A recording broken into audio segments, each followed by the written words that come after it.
So kung po si Villamor, ito po ang ating Embro machine na 3 heads na madalas gamitin,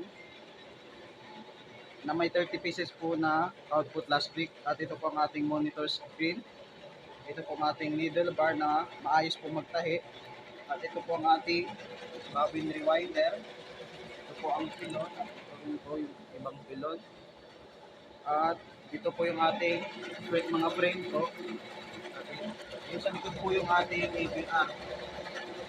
At ito po yung ating mga tools, yung use thread at saka yung ready to use na threads po natin. At ito po ang aking production log po.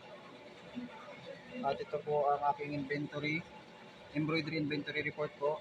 At yung sa threads po natin, meron po tayong total na 238. At dito naman po sa supplies, meron po tayong total na 15.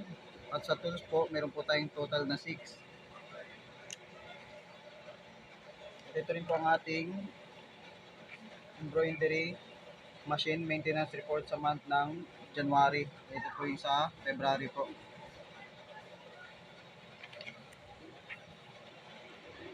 At dito naman po sa ating file management po, so bali may total po ito na 16 gig at meron pa po siyang mga 8 gig po na sobra po. At dinilit ko na rin po yung mga hindi natin kailangan na file sa ating USB po. Yun lamang po. Salamat.